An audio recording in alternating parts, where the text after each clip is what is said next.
Le président Emmanuel Macron reconnaîtra ce soir l'État de Palestine à la tribune des Nations Unies à New York. Une annonce qui fait réagir tous les camps politiques, mais aussi les associations. En Indre-et-Loire, le collectif Solidarité Palestine 37 milite depuis des années en faveur de cet acte symbolique, mais un symbole qui ne suffirait pas.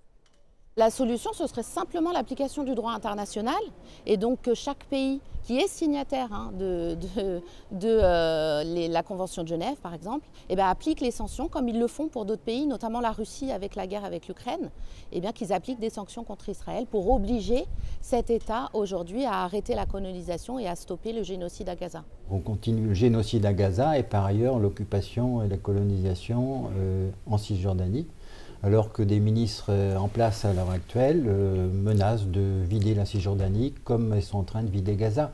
Donc c'est largement trop tard. Reconnaître un État palestinien sans lui donner les moyens d'exister autrement par l'occupation, l'oppression et la colonisation, c'est une hypocrisie en fait. Voilà.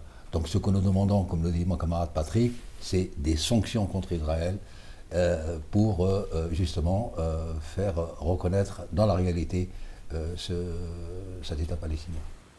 Autre symbole, celui du drapeau palestinien flottant sur des mairies. Si le ministre de l'Intérieur a menacé cet acte de sanction, plusieurs formations politiques invitent leurs communes à y prendre part.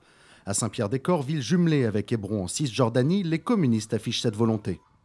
Il y a la loi, mais il y a aussi de la jurisprudence. Je me rappelle qu'ici, il n'y a pas très longtemps, on avait le drapeau ukrainien qui a flotté pendant presque un an. Au moment des Jeux Olympiques, alors pas à Saint-Pierre-des-Corps, mais dans d'autres communes, donc le drapeau du CO avec les 5 anneaux a flotté. Donc il y a aussi une jurisprudence. Pour moi, ce n'est pas la provocation. Le fait de mettre le drapeau de la Palestine, c'est aussi encourager la diplomatie française. Donc est-ce que ce serait provocateur d'encourager la diplomatie française? Là, il faudra quand même me l'expliquer. De son côté, la mairie de Tours a préparé un drapeau palestinien.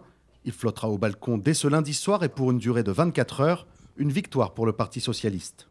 Pour les socialistes, la position reste la même depuis le discours de François Mitterrand à la Knesset, le droit à la sécurité pour Israël, le droit à un État pour la Palestine. Et je pense qu'à Tours, ici, localement, la ville a continué à tenir cette position et ça sera effectivement encore symbolisé aujourd'hui. Un autre rassemblement est prévu demain à 18h30 devant l'hôtel de ville de Tours pour demander à y laisser le drapeau palestinien.